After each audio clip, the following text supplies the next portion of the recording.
Abner. I'm with the Centers of Excellence for Children in State Custody, Northeast version in Johnson City. I'm also a professor at Milligan University and a PCIT International Global Trainer. And so I train PCIT all over the world. And this is my twin here. So I'm your twin, and we have fabulous little bios. Oh, look at you go. Oh, there we go. So I'm Drew Burkley, or Dr. Drew. I'm a psychologist at the Center of Excellence here in Knoxville. I'm just like a mile up the road there. And I'm a regional trainer for PCIT, and I train in anybody in Tennessee or Kentucky, according to the small print of my license. And I'm Liz. I'm also a psychologist. I'm at the Memphis COE, and I'm a candidate for becoming a regional trainer at PCIT. And we'll talk about all those terms a little bit later. All right. So real quickly, it's like, well, maybe real quickly as we're trying to advance these slides. Does the clicker not work? Clicker isn't working. The space bar is not working. It's like we're just creeping along. It's got to be great. So let us get those fun learning objectives out of the way. It's like what we're going to be doing today is identifying the two major components of parent-child interaction therapy. We're going to discuss how teaching caregivers therapeutic play skills can help decrease problematic behaviors. And then, because everybody wants to talk about evidence-based research and numbers, I'm going to hit y'all up with a little bit of the research about both the treatment of PCIT as well as the prevention. Want to briefly acknowledge that some of the slides that we are about to show you have not just been created by our team, but they have been created by the PCIT International team. Oh, no worries. We are happy you are here. Bunch. And there have been a lot of people who have contributed to these slides. We want to give a big shout out to Dr. Christy Warner-Metzger, who used to be at the Centers of Excellence in Memphis, but then abandoned us and went to Chicago. But a lot of these slides are hers. One of the best resources that you can get about PCIT is our website, www.pcit.org, and there's a lot more information about that on the PCIT website. If you Google parent-child interaction therapy, you got a 50-50 chance of going to PCIT.org or PCIT.com. Go to PCIT.org. Go to the nonprofit that is charged with promoting and not the shady organization that we're not going to talk about at the moment. All right, so with that, let us talk about PCIT and how it developed. It was developed by Dr. Sheila Iberg in the 1970s in Oregon. The training started at the University of Florida. Go Gators. Sorry about that. I know. And then the graduates would go and continue to use PCIT. And so what happened is PCIT started slowly moving to other labs and clinical sites. Workshop, I am sure that has happened before. It's like workshops then started to develop to disseminate PCIT, and then like a lot of evidence-based treatments, all of a sudden it started to widely differ from the treatment as it was designed as evidence-based treatments, and the game of telephone line has a lot in common, right? You go from one person to the next person to the next person, and then all of a sudden the treatment begins to change and morph, sometimes in good directions, sometimes in bad. And so PCIT International was developed in order to keep treatment fidelity good. And so in 2012, we started certifying therapists to disseminate PCIT. So now PCIT is one of the most prominent evidence-based practices and empirically supported treatments worldwide for young children with disruptive behavior problems. And there is one reason why it is one of the most prominent evidence-based practices. It's really simple. It works, okay? PCIT very much. Sorry, Zoom audience. It's like I'm going to wander around a little bit. There's no audience. There's no audience. Just recording. Oh, So cool. you can move the camera if you wanted to. Oh, we can just like move the camera back and forth. We can do a little Blair Witching, right? Make people really sick as they're watching it. This will be great. But one of the things about PCIT is that it works so well that people want to do it because you get to see the results as it happens. I always tell people that when I first started doing psychology, my goal was to do inpatient adolescent work. It's like I really like working with teenagers, really like working with adolescents. And so why do I now work with kids age 2 to 7? Because we can do this work at the age of 4, and then they don't have to come see me at the age of 14, when it's much, much harder to treat them. So with that, Liz is going to talk to us about our target populations. And so I'll reiterate that for with JP. I worked with juvenile justice and teenagers, and now this is what I do with younger kids. So it is amazing what we can get done. So looking at our target population, and I see a lot of faces that have already been in PCIT things today, so I'm just going to go ahead and apologize. It's going to be some repetition, but we'll go through it a little bit quickly. So what we have for our age range is we're looking at 2 to 7 years. Really, that's going to be 6 years, 11 months. And that's for a couple of reasons. We know that kids that are younger, their parents are more powerful influence on them. And we also know that with how we do PCIT and how we do our discipline, the bigger a kid gets, it gets a little bit harder to do. So those are some reasons we have those age ranges. We're looking for kiddos that have primary or secondary disruptive behaviors. And we really have a requirement of kiddos having a receptive language ability of at least 2 years. And what that receptive language ability means is that they can understand words that are spoken to them at about a 2-year-old level. And that's because in PCIT, we're going to tell them what to do. And we never, ever want PCIT to be unfair to a child. So we manage to make sure they can understand the things that we're telling them to do. PCIT is a heavy psychoeducation kind of treatment for our caregivers. Our caregivers are involved in every aspect of treatment. So we do want caregivers that have an IQ of 75 or above so that they can handle the mental load of what we're telling them in our treatment. We have this measure we're going to talk about, the ECB, which some of you have already heard extensively about. So we're looking for behavior to be quite intense for PCIT. So I'm very distracted that there's a camera taking pictures of me and I'm trying to hide.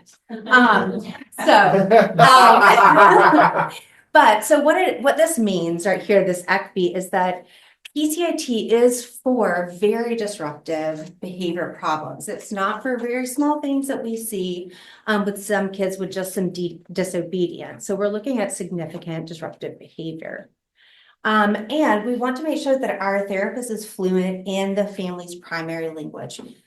There have been some people that have tried to do PCIT with an interpreter, and because of the fast nature of this treatment, it can make it really difficult. Because already caregivers are saying things, you're saying things right back to them after they speak, and they're listening to a child at the same time. So it can be hard to do it with an interpreter. So ideally in their primary language that they speak. So when we're thinking about our referrals, we're thinking about these kids that have these extensive disruptive behaviors. And we know that's affecting up to like 16% of our kids. And we see this impairment that becomes more pervasive over time and has greater impacts on not just the kid and their family, but also on society.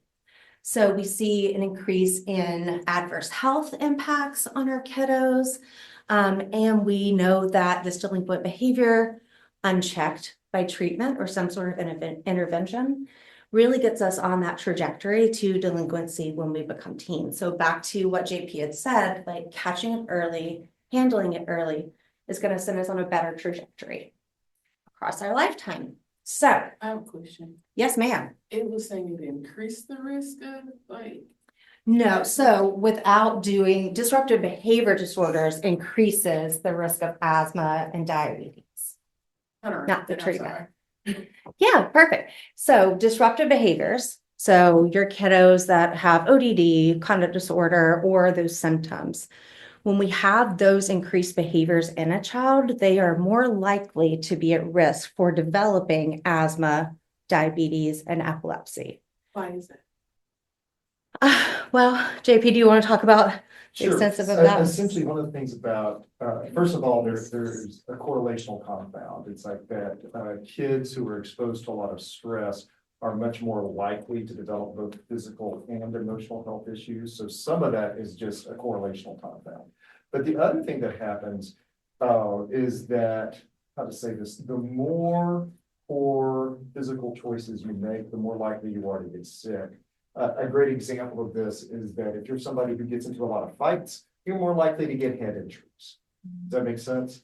And so when you are more likely to engage in disruptive behaviors, you're also more likely to expose yourself to things that are going to make you ill. I think it also, part of that kind of correlates with, if you think about the ACEs model, and that for some of our kids, not every child that has a disruptive behavior disorder has had some sort of trauma, but for that portion that have difficulties with their caregivers being present all the time and doing good monitoring and limit setting, you've also got some other disparities that are happening there, that can increase that risk as well. But that's a great question. Does that make sense? Okay, well, diabetes, do you think they're gonna eat more or something? Well, it's stress on the system, and Yeah, too much sure. stress when you talk about cortisol's effect on the system. Okay, that does make sense, okay. So essentially, if I'm getting, let's say, just purely hypothetically, that I'm getting into a lot of fights when I'm a little kid in an elementary school. And maybe, just maybe, I have run into a wall while I've had a coat over my head chasing people, just hypothetical. In that situation, okay, I'm gonna have more stress hormones, which are gonna make me more at risk to get ill. Okay, makes sense. Everything is connected. There's a lot of contributing factors, but we'd love to share some things with you about that too. Which, by the way, that's the reason why I have a Luke Wilson nose going on. I never heard that story. Oh, you never heard that story? Yeah, that's how I broke my nose. Yeah. Purely hypothetical. Really happy. All right, guys. So when we're looking for these appropriate referrals, we're talking about disruptive behaviors, but what does that actually look like for the families that you're going to see? So that's more of our relationship problems. We have kids that are whining a lot. They're not doing what their caregivers have told them. We have issues with bonding and attachment going on with their caregivers. We have families trying to navigate either blended family situations or divorce, things that are changing all the different relationships and aspects, dynamics in that family. We're also looking at our caregivers that have mental health issues going on that are impacting the way that they parent their children. We also have the straight up disruptive behaviors that we're seeing. So the lying, the hyperactivity, the aggression, the school problems. And we have some other areas of concern that PCIT does a good job addressing. So we're going to talk a good bit today at the end about our maltreatment population and how PCIT works really well for that. But also kind of our anxious, sad, internalizing kiddos. PCIT can be really helpful for the disruptive behaviors that come out of that. So we see temper tantrums, kids that aren't listening, kids that are hitting their siblings, teachers. We're beating up the daycare teachers' kids. There's the ones that are perfect for her, getting kicked out all the time. And caregivers sometimes that are just seeking for help. They don't know how they're doing. Like, does your first child come with a manual? No, not at all, right? So we do see a lot of first-time parents that aren't sure what they're doing and things have kind of gotten out of control. And we want to make sure that our caregivers are able to attend 60-minute sessions weekly. And so the one thing that we'll talk about PCIT being unique is that it is a lot on the parent. The parent is involved in every session extensively. So it's not something that caregivers are kind of come, sit in the waiting room while the therapist meets with their kiddo. This is a young crowd. That's not going to work for them. So one thing that makes PCIT unique is that we're balancing these two factors, right? So we're looking at this positive interaction and relationship with the kid and the caregiver. And so we're really focusing on increasing that attachment and that bond in a healthy way. So we're decreasing the conflict that they have. So if you've ever dealt with a family or had a child yourself that was very difficult, sometimes all you're doing throughout the day is just redirecting that child, right? Let's just get you back on track. We have to do A, B, and C. And we're missing a lot of that positive time. So PCIT in its first phase, which is CDI, is going to increase that. The second part of what we're going to do is balance consistent limit setting. So especially for our trauma populations, when we think about discipline, we need it to be consistent, right? Child knows what's happening, predictable, always going to happen, same way, same time. I can predict if X happens, Y happens. And that our caregivers are following through, which I'm sure if there are therapists in here, you know that is a hard thing sometimes to get. You can teach them all day long by telling them what to do, but making sure they follow through. So our first phase of treatment is our child-directed interaction. And during this, we are going to teach our caregivers some play therapy skills that they can use every day with their children. Especially in this young population, 1 hour a week isn't going to be enough to really move the needle, to make a lot of change. So we're going to have our caregivers using these skills every single day. And that again is going to increase their attachment and the bonding that we have. And that's going to set a beautiful foundation for when we move on to our discipline days. And the reason we're working on that first is that how many of you have had a boss that you didn't like? You don't have to raise your hand. But, right? So, Not my curve. not your current one. Good. I see some bosses. Good job specifying that. But yeah, so if you have a boss you didn't like and was like, hey, I really need you to work all weekend, would you do that for me? Your inclination is like, I don't really like this boss. I don't want to do that. But if you have a boss that's got your back, supports you all the time, and they're like, I'm in a crunch, can you come in extra? You're like, sure, I got you, because you're always there for me. So that's kind of how our CDI is set up. You got your child, you're there, things are more positive, you're more likely to do what they need you to do. So again, our PDI, our parent-directed interaction, is where our caregivers are going to take over a bit more, and our kids are going to learn listening skills and a lot of self-regulation skills at this time. So some of our core features that make PCIT unique is that we do this very unique style of coaching caregivers, and we change our interaction patterns. We have all this data they're going to talk about how that works and why it's so important and effective. And so we're going to go through these. PCIT is really unique in the way we coach. So we are outside of the room ideally, and that's the way it really should be. And we are coaching a parent while they are in another room with the child. We have eyes and ears on them, and they can hear us coaching them. And what that does is helps us, one, get this inside glimpse at what this child-parent interaction really looks like, right? Sometimes our caregivers aren't the best reporters of what's going on. None of us are in our own life. It's hard. We're biased. And so we really get to look at that. And then we get to focus on changing this interaction pattern that this caregiver and child have, rather than targeting one behavior they want to change. And so we're giving them immediate feedback on the skills we've taught them, how they're using it, what kind of correction they need to do. So we're changing it in real time. We're getting to see how the child responds to it. We're getting to see how our skills are working for this kid and this caregiver, and really focus on praising those appropriate behaviors, because when we get very specific praise, that is one of our best ways that we change childhood behavior. It has a huge impact when we're specific about it. And this coaching allows us to make sure our parents have the skills down at a level they need to go out there and continue that independently. So we can really assess when they're ready to move to our second phase, or if they're ready for graduation. This here is an example of a beautiful, ideal PCIT setup. We acknowledge that this is not always an easy thing to set up for community mental health, so there are ways around this. But you'll see here, this is our treatment room right here. So you've got your foster parent. This bear is pretending to be our child, right? And then this parent is wearing like an earpiece in their ear. And so we have this one-way mirror, which our coach or therapist is behind. They're speaking into a microphone that's going to that bug in the ear, so the parent can hear them. They can see, there's audio feedback, and hear what's going on in the room. So reason we do that is research showed that when a therapist is in the room doing this kind of behavior management stuff, kiddo likes to listen to the therapist, but not necessarily the parent, right? So we took ourselves out of the picture. So again, what we're focusing on is restructuring these interaction patterns. That is the big deal. That's what we're changing. And as we change those patterns between a caregiver and a child, we're seeing huge improvements in a lot of different areas. So for the child factors themselves, we're seeing a decrease in their internalizing anxiety, depression type symptoms, and we're seeing a decrease in externalizing. So hyperactivity, defiance, things like that. So on the flip side of that, we're seeing kids listen to their parents a lot more quickly, shooting for, we'll say 80% compliance the first time we tell them to do something. And the big thing is our caregivers feel competent and in control of their lives now.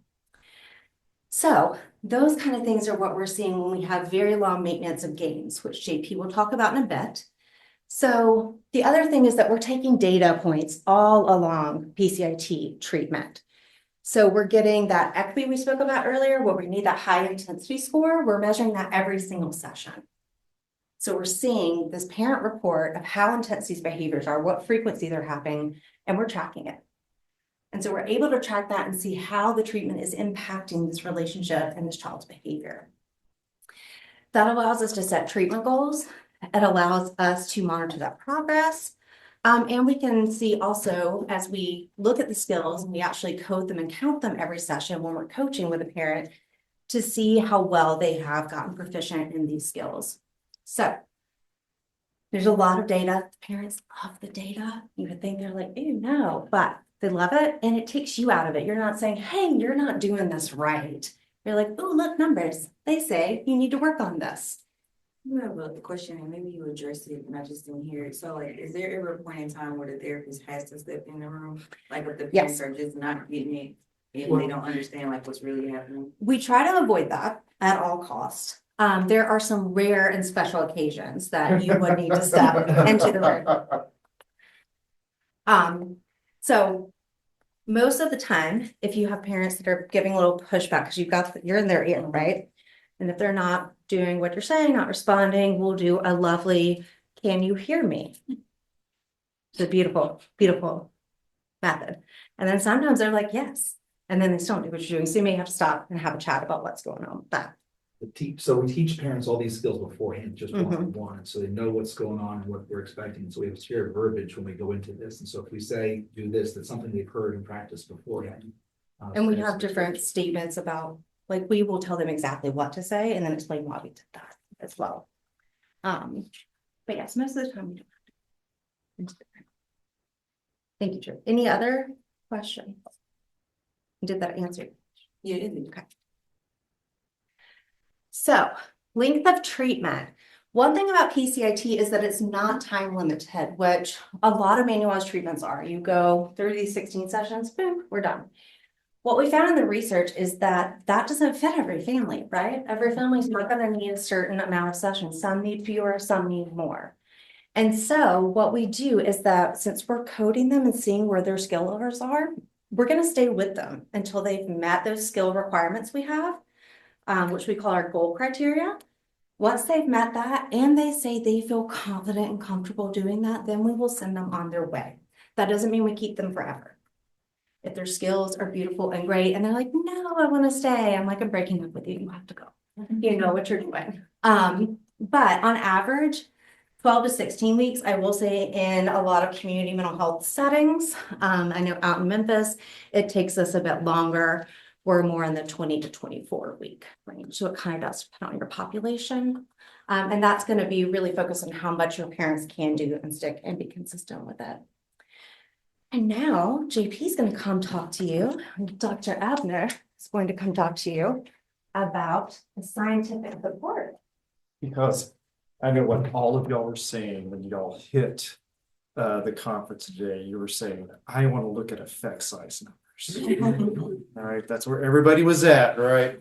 So at this point in time, I always like to say I'm about to make nobody in this room happy, because typically in a room, it's like I'm going to have, where's my counselors, my social workers, my caseworkers? Yeah, y'all went into your fields to avoid math. And so your least favorite class, and I know this because I teach it, was research design, right? Okay. And so I'm about to not make you happy because we're going to talk numbers for a moment. Okay. Now, where is my analyst and my psychologist and my my higher level folks, I know I got a psychologist back. Okay, I'm gonna make y'all unhappy because I'm not gonna go as deeply into the numbers as you would like. So when you are looking at the research, what you're looking at is that with our treatment outcome research, we're going to see significant reductions in noncompliance. We're going to see generalization to home and school. Essentially, what we do in the clinic, it generalizes out to the house, which is what you want a treatment to do. It also generalizes to the school.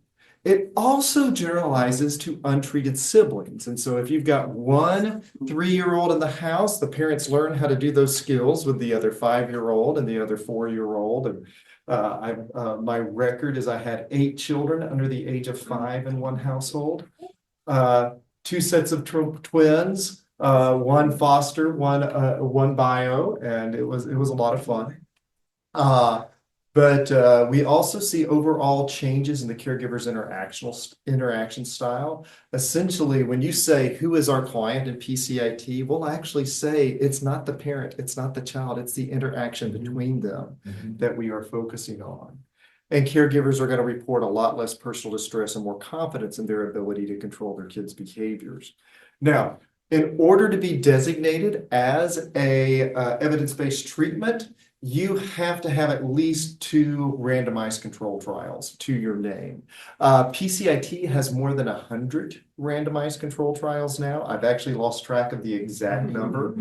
And one of the reasons is that because it's so effective, you get significant results. And academics, in order to get published, have to get significant results. So PCIT becomes very popular in that.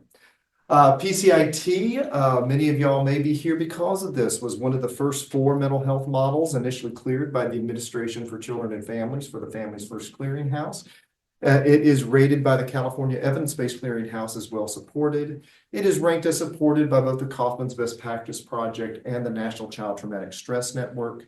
It has been named one of the 2 most well-supported and efficacious treatment for child maltreatment, and that is a slightly disturbing picture. Sorry. It's like I'm sitting here going, it's like I'm a little shaken up by that picture.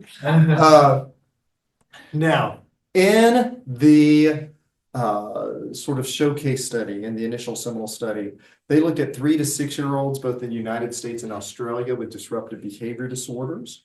And these did not have severe mental health impairments or parents without cognitive delays. And what we found is that the kids got significantly better.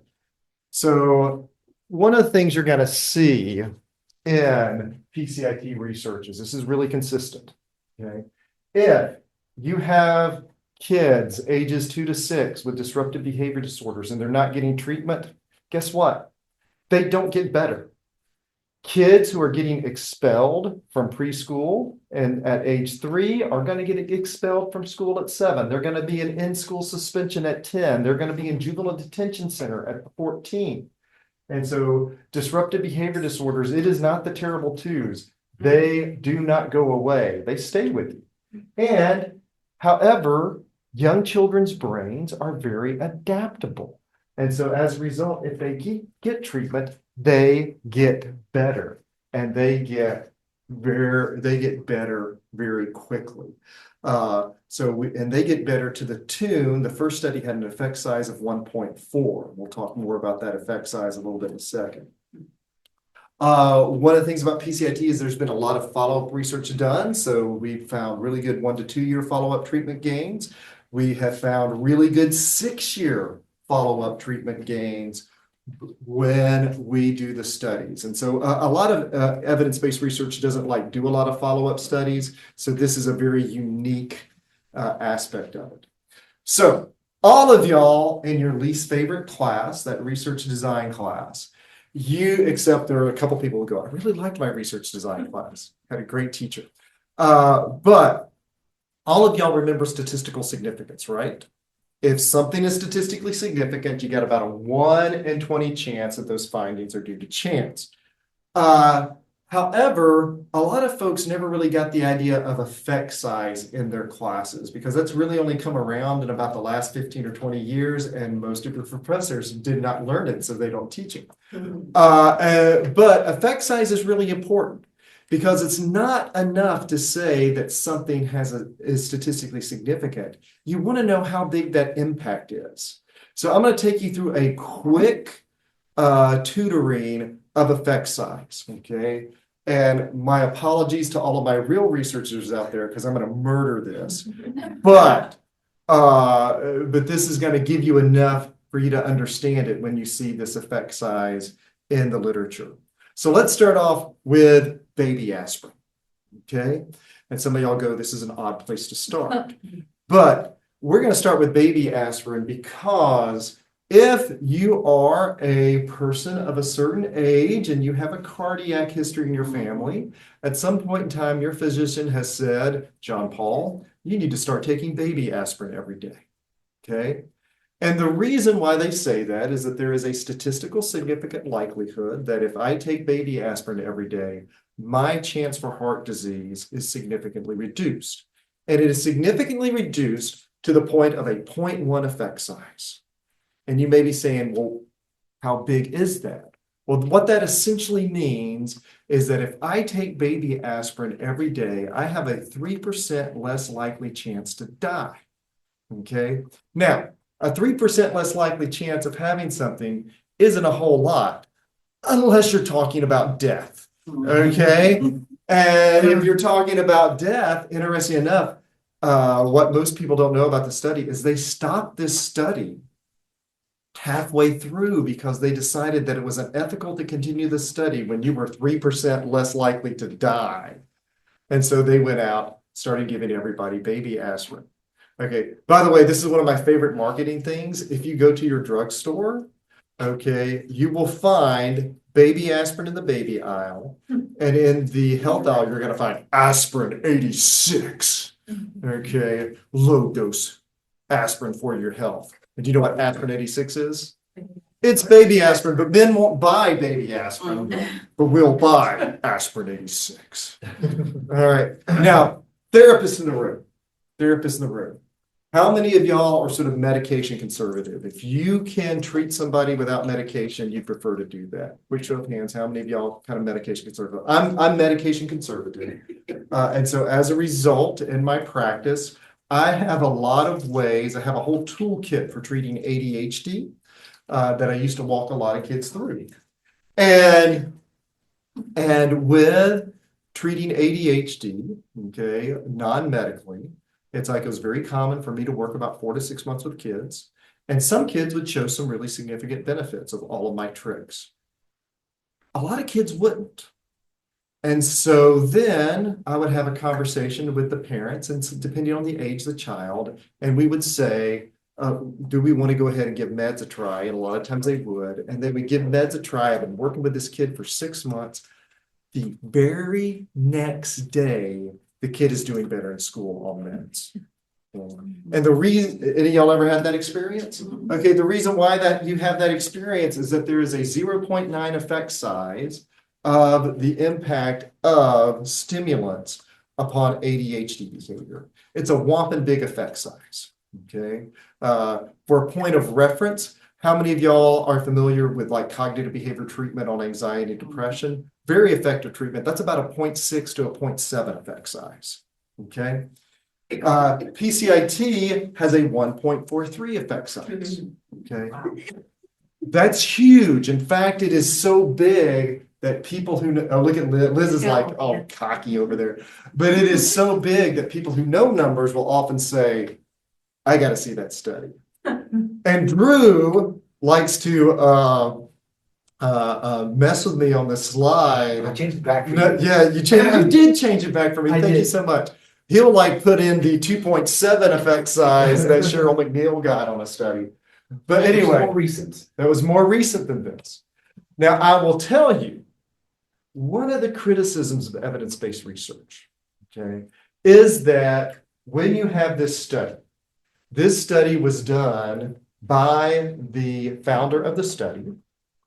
I happen to know most of the therapists who were in this study. They were graduate students at University of Florida. They came about a little bit after I left. And but I know most of those, and they were some of the most brilliant people on the planet, quite honestly. They were amazing therapists. Okay. And do you know what their caseloads were at the University of Florida?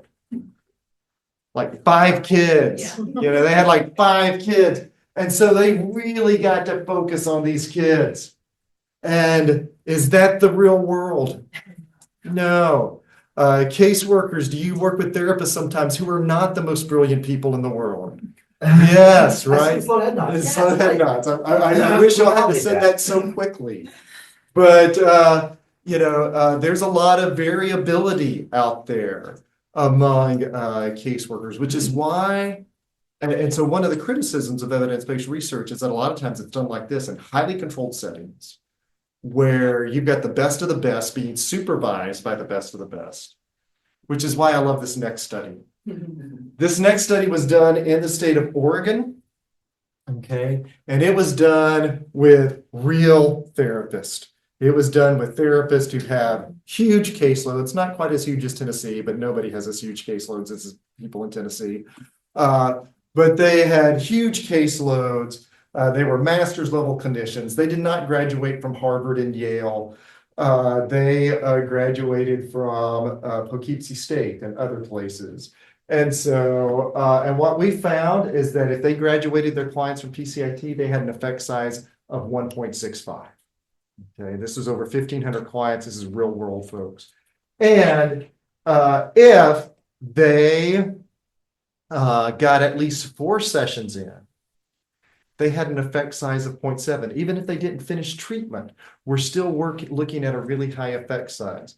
Interesting enough, Drew did this study here in the state of Tennessee, and we got it at 0.72. 0.72 with 2 sessions. With 2 sessions.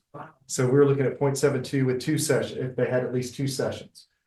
And so, and this is bigger than the impact of stimulant medication on disruptive behavior disorders. This is bigger than the impact of CBT on anxiety. This is bigger than incredible years in triple P.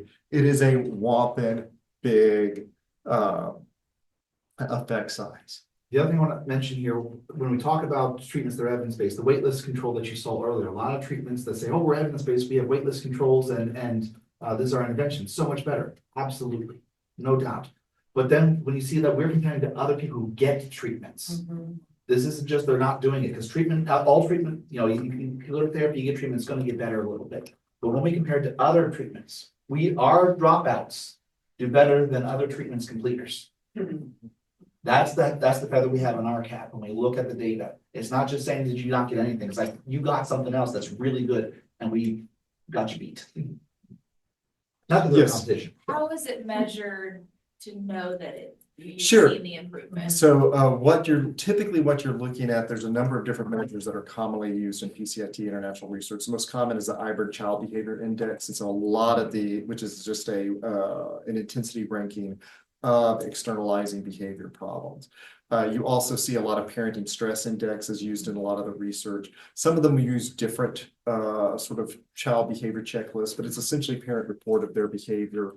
And if you want to get into huge effect sizes, like we're talking like 4 and 5 and 6, you can do the difference in the number of parenting skills that we keep track of that parents learn. And then Excellent question. part 2 of that question is how long after the treatment are those surveys or indexes done? Typically, we do it at the end of treatment as a clinician. And the research, we've done it out to 6 years. Clinicians don't set them after post-use. They might come for a follow-up. That'd be interesting to study that. You get pre-treatment and post-treatment usually. So you can get that different. One quick question, I'm sorry, because I noticed really something that you said earlier, that really we're trying to attack this now so we don't see this situation come up in children that are 14, 15 years old. Do we kind of know that is being done? Because if the cutoff is like 6 years later, do we know that those same children have they not? We are hoping that at 6, if they are good at 6 years, are going to be good. Nobody has yet to do a 10 to 15 year follow-up. So if they're good at 12 years old, like with the maintenance gains, that they'll keep after that. Yeah, that's the hope. Yeah, but that's a good point. It's like we've not done a 10 to 15-year-old follow-up. But within some of those studies that are looking at those longer things, they have looked at like, not necessarily criminal activity, but like how school response has been, like the discipline, and so like that trajectory of not having that gives us a little bit more hope that that will be maintained out. All right. Drew, the clock on the presentation view is so small that I can't see it with my eyes. How much time do I have to tell It's stories? 11:25, and we were getting out at 12:15, I believe. Is it 12:15 or 12:10? Well, Well, there we go. Okay. So how much time do I have, You sir? have 35 minutes. You have- No, I do not have 35 minutes. You probably have 10 minutes. 10 minutes. Okay, thank you. All right. Drew just told, that means I have 15 minutes. Drew told me 10 because he knows I will take 15. I believe very strongly in the power of numbers. Because I think numbers summarize and tell you a story about a lot of people at once. I'm also live in Johnson City, which is about 10 minutes away from Jonesboro, which is where the International Storytelling Center is. I have friends who are professional tellers, and they will tell you that there's also an incredible power in story. So if y'all will forgive me, I'm about to go into full bore storytelling mode with my 12-minute limit that Drew has given me. And I'm going to go and you can see both of them checking because they know that I will tell stories for much longer than that. So I'm going to go into full bore storytelling mode if y'all will forgive me, and I'm just going to go there. So we're going to start off. I'm going to start off talking about therapists and counselors in the room. Okay, therapists and counselors in the room. All of y'all, whether you're a social worker, a counselor, an MFT, a psychologist, y'all all have been trained, okay, in those basics of counseling skills, right? It's like you've all been trained in that unconditional positive regard. You've all been trained, in authenticity, etc. And so one of the things about that unconditional positive regard, that means that we as therapists and counselors, we don't have favorites. We view all of our clients equally. We view all of them the same, correct? Well, the reality is that if we are being really honest with ourselves, we all have our favorites, right? We all have our kids that we love coming in. We all have our parents that we really just kind of connect with and we kind of jive with. And so this first story is about one of my favorites. Okay, this is about one of my favorite parents. So I walk into the waiting room and I see this foster mom, and I immediately get a mom crush on this mom. Okay, because this mama is doing something that I don't normally see my moms doing with kids in the waiting room. What do you think she's doing? thank you. She's not spanking. Why do you think she's doing? They frown upon that with foster parents. Why do you think she's doing with this child? Talking some Comforting. Or reading some. She's talking, she's reading, she's playing with the child. What do most of my parents, what are they doing when I walk into the waiting room? On the phone. They're scrolling on the phone, and what's the kid doing? Scrolling on their tablet. Or if they don't have a tablet, raising havoc, right? Especially our kids. But this mama, this was back pre-COVID. And so we had one of those Duplo tables, which is one of the COVID casualties that makes me really sad. And but she was one of the police went on the Duplo table and she was just playing with this kid. And I was going, oh yeah, this is gonna be a great PCIT mama.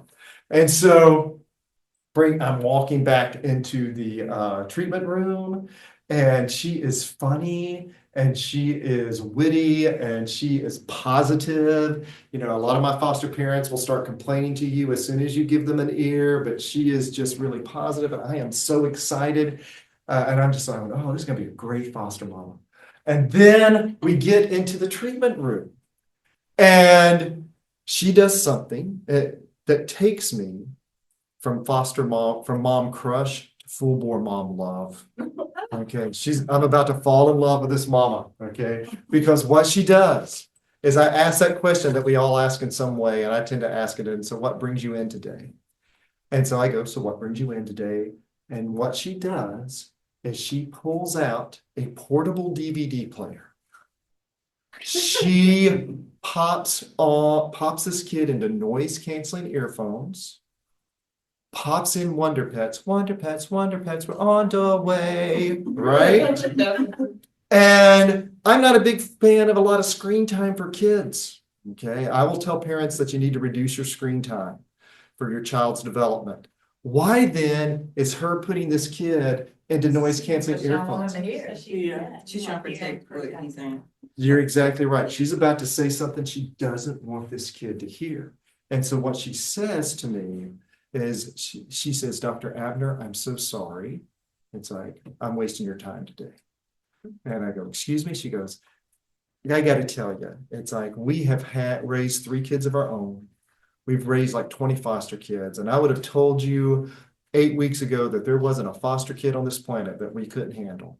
But we can't handle this kid. Okay. He is throwing 1.5 hour long temper tantrums. He is biting everybody in the house. I've been bitten twice today. Okay. He is tearing up his room. He has completely destroyed 2 of his rooms that he's been in. We can't afford this. So we are going today, it's like we're going to let our foster care continuum. We're going to sign the papers, say that we want him out of the house in 2 weeks. Which, by the way, for some of you guys, y'all know that 2 weeks is actually that's a long time, right? It's like, you know, a lot of them say, get this kid out of here today. Yeah. And so, but that just kind of lets you, the fact that she showed up to treatment, okay, with, yeah. Well, and also she's a good human being, okay? You know, most of the time they would have just ghosted me if they're about to decide to disrupt. So I look at this foster mom who I'm in love with, right? I look at this kid who's a cute kid. I mean, he really is a cute little kid. And I just look at her and I say, 8 weeks. And I don't say anything else. Because I like to be dramatic. And she goes, excuse me, sir? And I go, 8 weeks. And she goes, excuse me? And I go, ma'am, give me 8 weeks. And I can't promise you results. That's unethical. It is unethical to promise results. But what I can promise you is that if you give me 8 weeks, okay, you will experience, okay? It's like you will experience the best treatment that I know of for a kid with disruptive behavior disorders. And thus, if you disrupt, you will at least know that you've given this kid a chance. And a lot of foster parents aren't going to give this kid a chance. So if you'll just give me 8 weeks, let's see what we can do in 8 weeks. She goes, I got to talk to my husband. I go, that's fine. Talk to him, but give me 8 weeks. Okay. And she talked to her husband. She came back, or else the story would end badly. And but she comes back, and okay, and you know, I'm not right all that often. Okay, but let me tell you, I was so right about this foster mom. She crushed it. It's like she went through CDI. She mastered CDI in 3 or 4 sessions. And for those of y'all who are therapists, you know that's pretty rare. It's like we moved into PDI, and oh my goodness, she was just crushing PDI. I was watching all of our measures of disruptive behavior disorders just drop like a rock. And I am just really happy. Now, one of the things about all of y'all out there who are counselors and therapists, y'all probably are a little bit different than me, because I think most of y'all kind of think about what you say in therapy. No, that's a good trait to have as a therapist. It just happens to be one that I don't. It's like I'm one of those people that things just kind of leap out of my mouth, right? And that whole 8-week thing, that was just me being dramatic. I didn't think about that. And I didn't think about it once they started coming in, didn't think about it at all after that. Okay. Until this mom comes in and she says, Dr. Abner, need to let you know it's been 8 weeks. And then all of a sudden my heart drops down a little bit because, you know, I had run that whole 8 weeks drama spiel, right? And then she goes, and then I need to let you know that we're going into the foster care continuum today to sign the papers. And I'm just like, no, it's like he was doing so good. Why are you doing this? And then she looks at me and she goes, we're going to go sign the papers to adopt today. Mm-hmm. And because apparently mom liked to be a little dramatic too. And so she kind of snickered at me. But do you know why I love that story so much? Because it's kind of cool because mom was dramatic. But the reason why I like that story so much is because I still have 5 minutes. Oh, that rocks. But the reason why I love that story so much is because it's not the only one. Okay. I personally have been involved with over 20 different cases I only get called in to my job to do PCIT when disruptions are imminent. And I would be a liar to tell you that I've saved every case that I've been in, okay?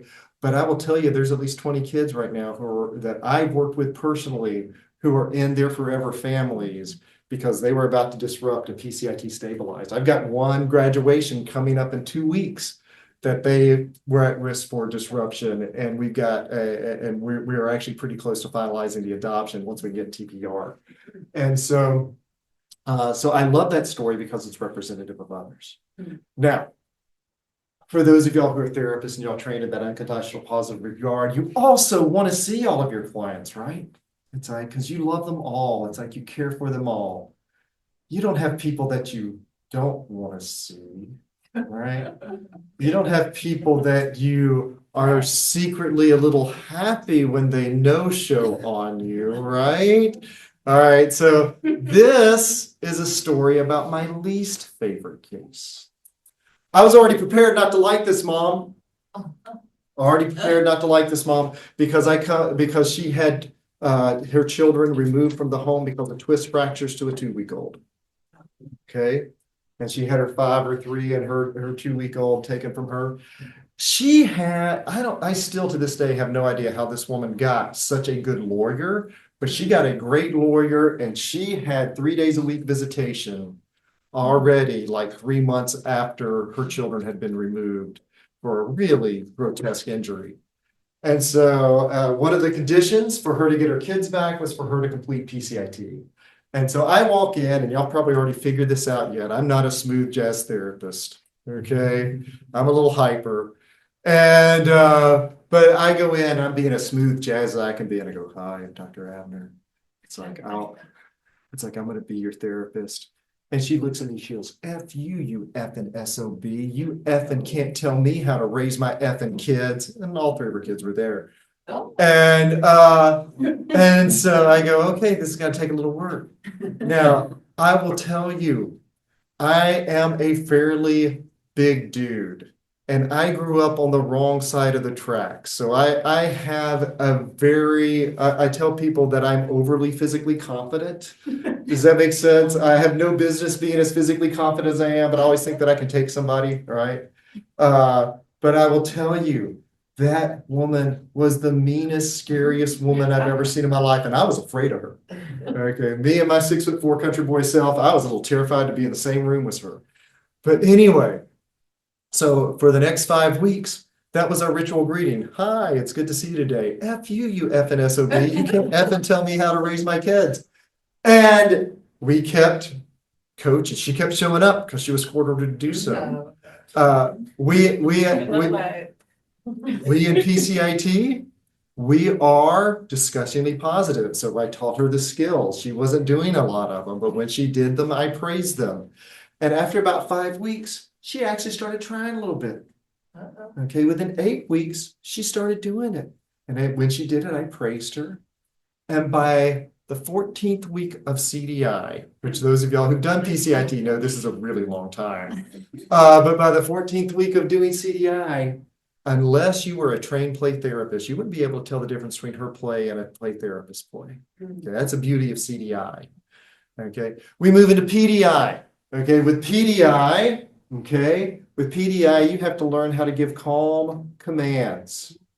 This took a while. Okay, this took a while, but eventually it happened after about 15 sessions. So it was like, we saw the average is 12 to 16, it was 29. But we're cheesy in PCIT. We have graduations. And so we give the kids certificates and we give them a toy, and I bake cupcakes, and we do this thing, or actually a lot of times my daughter bakes cupcakes. But we give the certificates to the kids, and the kids love getting their certificates. We give a certificate to the parent, and usually they don't care. But I give this mom a certificate, and she starts crying because she goes, I didn't graduate high school. It's like, and I know that my great-grandmother abused my grandmother abused my mom abused me, and I have abused my kids. Okay. And now I know I don't have to do that anymore. Okay, and I can be a good parent. And I'll tell you, that is why I love PCIT. Is it not just because the numbers say it's effective, it's because you see those kind of stories. We know that PCIT works really well for kids with disruptive behavior disorders and developmental delays. We know that there's a lot of additional applications from depression to separation anxiety. We know, okay, that it works, but don't believe me, go look it up, okay? I always say that. We also know that PCIT, there's been a lot of work done cross-culturally. And so PCIT has been done with a wide swath of Mexican-American families, Puerto Rican families, Black families, Australian, Dutch, Chinese, Norwegians, tribal families. It's like, you name it, PCIT has been done with it, and it tends to work. But can PCIT reduce child maltreatment? And I, in the interest of time, will tell you that PCIT is associated with higher caregiver self-efficacy. We know that with attachment, that insecurely attached caregivers are more likely to raise insecurely attached children. And so if you can have a better attachment, you are much more likely not to treat your children well. It's like the worse your attachment, the more likely you are to abuse your kids. So what we know is that engaging in effective play with children who have experienced trauma can decrease externalizing behaviors and, most importantly, increase attachment. Okay? And we know that these mental health issues that are a known risk factor for child maltreatment, that most primary and secondary prevention programs improve parental and child mental health. So for example, we know that age 3 children in early Head Start are more attentive and engaged in play with their caregivers, and that these outcomes were very associated with long-term reductions. We know that kids who are securely attached and parents who are securely attached with their kids have higher oxytocin. One of the things that we know from the research is that parents who went through PCIT had a 20% re-report rate for physical abuse compared with 50% of parents who went through standard treatment as normal. And so thus, when you are looking at the research in a randomized control trial, the effectiveness of PCIT and the correlates of maltreatment outcomes were examined. After 12 weeks and compared to the wait list, PCIT moms were observed to have improved parent-child interactions, reported better child behavior, decreased stress. They were much less likely to be referred to child welfare than non-completers. And we saw reductions in child abuse potential and improvements. Okay. And so with that, Drew is going to walk us through what we're doing here in Tennessee. And there's the clicker. There, now we're recording. I like to be over here. So we talked about global trainers and regional trainers. One of the things I love about PCIT is it's what we call sustainability. And so that when we get in an agency, we train therapists, it doesn't all have to stay in one place. That is where the only people can disseminate. That's not true at all. We have a great sustainability model here in Tennessee to keep therapists in agencies and to increase the likelihood they stay there too. JP's a global trainer. He can train everybody. He goes to New Zealand and doesn't take me with him. I'm so sad about it, but I'm a fabulous regional trainer and I can train in Tennessee and in Kentucky, which allows me to, again, do trainings at times without him, but I don't want to. It's much more fun. I also do therapy and I can also train trainers. I can train what's called an agency trainer. And so these are the people who are at a local agency. So your agency, an Omnia, McNabb, a center there, and we have them throughout the state. And they're able to be a torchbearer in that agency for PCIT and also train their therapists at their agency in PCIT and keep the PCIT at the agency because we all know it works now. You've got the data. It's not just that we're saying it works. We know it works. We teach the parents the skills. They learn the skills. We do it, the coaching model, right? So we can correct and help them do in vivo with the kid in the minute. And so when we get that at the agency, we have a couple we call super sites where they're just in the culture and they have a wonderful machine. And then we have the therapist level where people can know that they've been weighed and measured. And our therapists don't just attend the training passively. The trainings are active. The therapists also have to pass competencies, which means us trainers, we take a look at their session tapes to make sure they're doing it right. We have competencies in the training to make sure what I'm teaching them is also picked up by them. So they're doing it right and they're doing it well. You can go through some trainings that maybe you all have been through, when you go through some trainings and not making sure that you're picking up what they're putting down. They're not doing a test or any kind of competency check. All of our trainings have competency checks to make sure the therapists I'm sending to you have been weighed, measured, and found worthy. And all of us, when we do our trainings and become trainers and so forth, we all have these competency checks. And so our therapists are well-trained, and it's not just because we think it, we know it, because we've seen them all do it. So in the past 300 years, in the past 10 years or so, we've trained 300 therapists in Tennessee and about 125 in the past 2 years. We have trained over 50 in 4 months. Y'all We're a little tired. We're a little tired. We've trained over 50 in 4 months across the states. And we have 25 agency trainers trained. Those are those folks right here. And since 2015, we did our first agency trainer. And so they're there. They're helping support PCIT. Hundreds and hundreds of families. And the way we work with our agency trainers is they help come train with us. And so we prevent what's called drift from the model. I like to think I'm pretty good at PCIT because I attend about 3 PCIT trainings a year. And that helps me recalibrate and keep on track with my training and not to drift. And so we always invite our agency trainers to come train with us as well. They can train on their own, but we're fun people to work with. And so they come back with us. Also, as you know, in agencies, you don't have a lot of time. PCIT is a 40-hour training, a whole week of it. And then there's consultation calls. And then there's the session checkoffs that we have to do, 4 of them. So that takes a lot of time. This is our jobs. Agency trainers are usually therapists as well, or have other administrative duties. And so we work in tandem with the agencies to help support their trainers, help support their clinicians, and keep PCIT at the agency where they can serve families. And these are all 10-care families, by the way.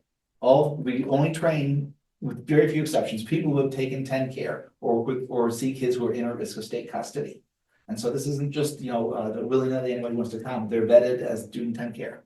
Unfortunately, they're not all 300 doing it right now, but the training's out there. And so this also helps me maintain relationships with the agencies. And so when I need to place a kiddo somewhere, I can cut through some of that red tape. Because we work with kids who are in state custody at the COEs. That's our bread and butter. We love working with them, the least of us, if you will. And so we know where the therapists live, because if they leave their agency, NPI stalk them and I find where they are. I will find you if you leave and you're a PCITer. But this is where we're at. We started in 2013, really, over here. And we have come across the state, and really in the past 5-6 years, we've really made this come across and spread. And this is not where we just train. These are where, to the best of my knowledge, where PCIT is actively happening right now. That QR code will take you to my map. If you click on one of these little guys, it'll give you the contact information for who's there, or the agency name and their number to contact and get ready. They can, since it's on Google, you can put where you live and see how far. A lot of agencies also do telehealth. This is a great map, but I'm sad about this map in a little bit. Why am I sad? I got holes in my map. There's holes where we have some rural areas. There's also dots, which are stronger than other dots. Yes. If that makes sense. Like, for example, here in Knoxville, we've got a really good swath of PCIT therapists trained. In Nashville right now, we have some really good swath of PCIT things. Chattanooga, for whatever reason, we're getting there. we're getting there. We've got 2 agencies. How much now? There's 3 or 4 because April's down there too. But for 10-care purposes, there's 2 agencies down there. There's some in Cleveland, so we're hitting some of these small. I'm so proud about these dots because those are rural areas too. We've just talked to somebody from Millville here too. But telehealth also helps us out in these agencies. A lot of agencies will do telehealth, and that helps fill some of the gaps as well. West is getting bigger. West, we're about to go out west in a couple weeks here. Yeah. And I've not put West dots on this, and so if you're from West Tennessee, you're going to get some more dots. Yes, ma'am. I just clicked on the one for Clarksville. It said it has to have military income. You are looking Special for stuff. Yeah, that's the Stephen military, the Stephen Clinic military. And so that's one of the small few exceptions because they're with Centerstone. However, in Clarksville, there's also Centerstone that's not associated with Stephen Cohen. And I know that Erica is an excellent therapist who works there. Erica Davis. Yeah. Okay. I got to put her on my map list. So this is the best of my. I'm the only person that maintains this. So I'm always constantly trying. She's in our current middle collaborative.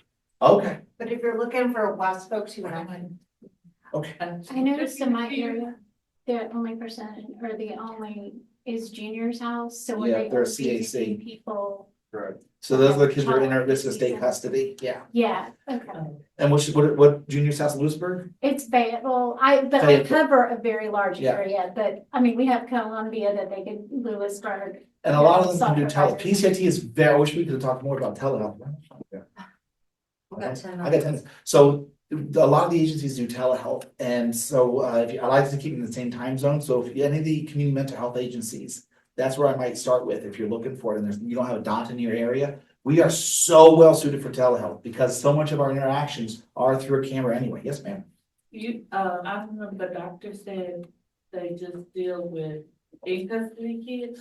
So I only deal with in custody or at risk, but all of these does, most of these dots deal with any 10-care kid. Gotcha. Most. Training that we do is for kids that are at risk, to have someone that's doing So when you 10 say, care. because I'm a stabilizer worker, so some of my kids are at risk of coming into custody. They can still. This is what prevention services are for. So essentially, to clarify, it's like when we train therapists, to get into our centers of excellence training, essentially you have to see what we lovingly refer to as our children. And any kid in 10 care is considered to be at Yeah. risk, if that makes sense. And so if They're they. not at risk of custody, but Not at risk of they are our kids as far as, because we're paid by Blue Care right now. Yeah. 10-care is 7 to 8 our contract, so they pay us to train people and they take 10-care. So, And if anybody's DCS, FFPSA funds covers PCI. Oh, yeah, for absolutely, DCS yes. cases for non-custodial and custodial. okay, it's the what fund? So the same thing that you can get payment for, Youth Villages Intercept, they pay for PCI. At certain Okay. sites, which would be in Nashville, you have Family and Children's Services. I'm working on them doing telehealth. It's a little harder. But out here, we've got Family and Children's Services, Knoxville has Child Help, Health and Hospital NAB, and Northeast has Frontier. I have a question. Yes. Are families eligible when you have, like, if a child is placed with a relative, but you're wanting to do PCIT with the birth parent before we? Oh, that's a good question. So we'll do it with any family makeup. Okay. There's no problem too intense for PCIT. There is no family makeup that's too odd. If the parent has visitation with the kid, if they see him, we'll take care of it. If they're an aunt and uncle that sees them occasionally and they want to come in, I've got some sessions for them too. We'll take anybody who's gonna have some contact with this kid and we'll talk about what we do. We may do different things, like we may not do PDI with some people if not having that kind of role, but there's always stuff we'll do with them to keep everybody on the same page. So you can work with the foster parents and the. Apps do that all the time, And all the time. then it depends on how the foster parents and bio parents get along, if that makes sense. I've had some foster parents who really take their job seriously of working in tandem with the foster parents.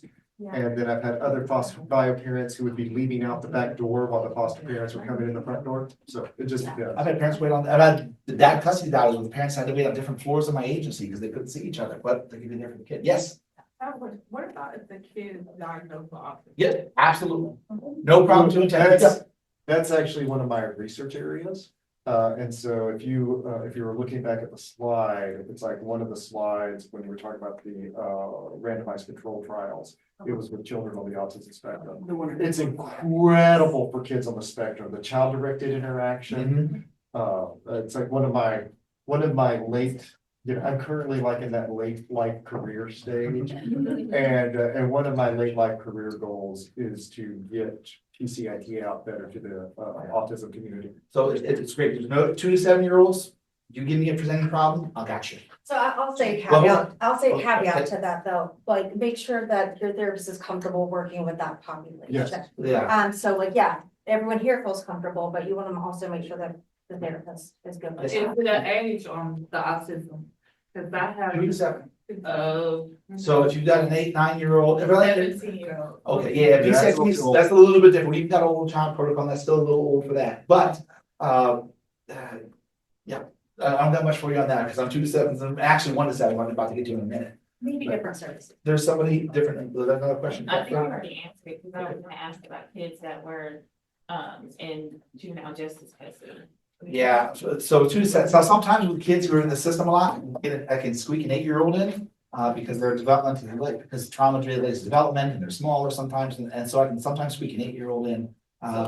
It's actual age and not cognitive age. Correct. So, and I will tell folks that when we're looking at age, we're looking at cognitive age, development, we're looking at cognitive, emotional, and physical for the standard protocol. Now, there is an older child protocol out there for children 8 to 12. The research on it is not as strong, but I actually, one of the researchers trained with us as a guest trainer, Corey, yeah, she's a big older child pop. And, but the research is looking really good on the older child protocol. So probably at our next training, we'll be talking about how PCIT is great for kids ages 2 to 12 versus 2 to 8. We're not training yet in the older child protocol because we got to have the evidence base to it before we can train. But it's out there. There's a lot of clinicians doing older child protocol at this point in time.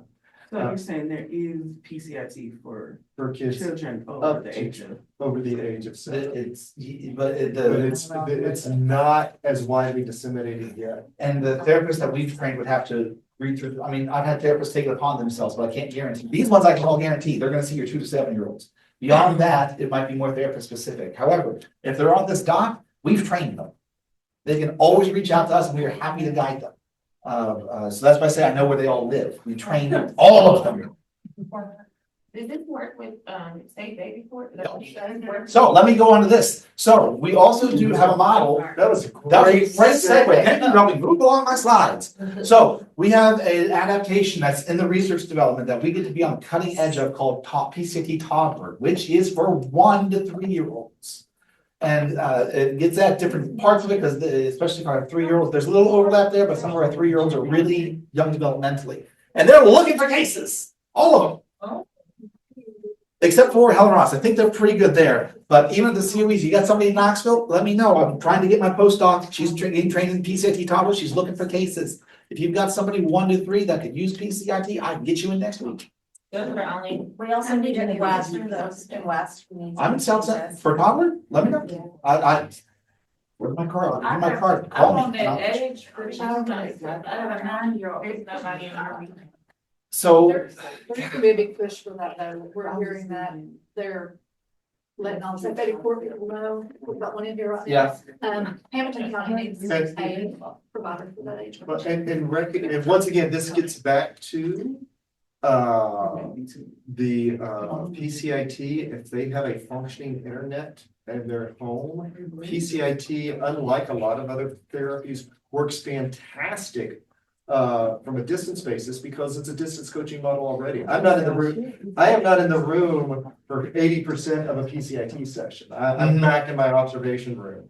There's not a huge difference between being 5 feet away and 5 miles away. I've got a good connection. so the great thing, these 2 sites, well, these ones don't need referrals right now. Newport might, but these 2 sites do telehealth outside of their certain region. So if you're in anywhere and you've got a 1 to 3-year-old, let me know. We'll get you hooked up. You give them a holler, and they'll get you taken care of. Frontier is restricted to their serving region, so they're not able to see if you're not in Northeast Tennessee. It's a little harder for you to get in. But these one, Newport will get you, and Center Stone Alliance can see you virtually. So we'll take care of it that way. I got you. And if, as I said, if you don't find a dot, if you're not a dot, call them up and see if they'll do telehealth with you. All of our PCIT therapists at this point have a. Can you get back to the side of the providers, please? Yep. I've got one more slide I'm gonna show you about providers, and I got 30 seconds to do it. So the other one we have is something called PCIT TDI. I call it trauma, but we're not gonna tell the developers I call it that. So PCIT trauma, we also are on the cutting edge of it. They're in the research phase as well. And they are, we're a part of that study. And so we've got therapists at these agencies as well that are looking for cases. And these are kids who've been exposed to trauma, PTSD, been removed from the home, your kids in custody, your kids have been physically abused, your kids have seen the worst things in life. There's a special type of PCIT that can be good for them. And now, I say that, but if you've got a kiddo that's been through those, they can still get this and get great results. There's no PCIT is good for kids. It is good for kids with trauma. This is a different phase that has more psychoeducation to it. So if you're in this area, you're good to go. If you were on one of these dots and you're not at one of these agencies, you're still good to go. Either way, we're just increasing the people who need to see. You might want to highlight how like Emma and Christy are the ones training with weekend. Oh, yeah. So they're not as. Alas, so that training model I talked is great for standard PCIT. We have to still go back to the well for these 2 modifications through an impact grant. So we got a grant from the NCTSN, which is still intact, by the way, as far as we know. train these. This is the last cohort. We're doing a TDI cohort in July and September, and that will be our last cohort under the grant. The COEs still would love to pursue this to get more toddler and get more TDI, but I can't guarantee it at this point because that's the unknown. So all that let you know, our standard PCIT trainings are far more frequent than those more specialized ones. Do you have any openings now? So the openings, if you are interested in getting trained, there's the big qualification is you have to take 10 care. The second big qualification is you have to be a master's level clinician. And that's about it. Am I missing one, Liz? Supervised by someone licensed if you're not licensed. Well, for 10 We care. hope you are. Which, because if you take 10 care, you have to. We would hope you. That's the big thing, is you have to take 10 care and be a master's level clinician. So, are there other questions? I want to see if Dr. Abner, is it Abner? if you would, take me up on a challenge and try to do CPC, whatever, with a 9-year-old. PCIT. PCIT with a 9-year-old. I Informed. where you at? Montgomery, Clarksville. Oh, that's my hometown. Oh, Well, actually, Clarksville's not my hometown. Cunningham's my hometown. It's still. Oh, look at that. He's never got pushback on that, by the way. But yeah, no, it's a football. So as the kids age, like the big question we get when parents graduate, do I have to keep doing this? Because we make the parents do this at home with the kid. And the answer is always yes. And it changes as the kid gets older. The common elements in PCIT exist in all of the best evidence-based child treatments from 0 to 18. It's just how they're delivered. The way we deliver it speaks to 2 to 7-year-olds. It can get delivered differently when you get older, and it has to be. You don't play with a 5-year-old the same way you play with a 9-year-old, but the element is still there of relationship and predictability and structure. And how we do that is what makes the magic part of PCIT. How we adapt that to you is the magic of PCIT, not the core principles. And those can be adapted in lots of different age groups. It's really, all right.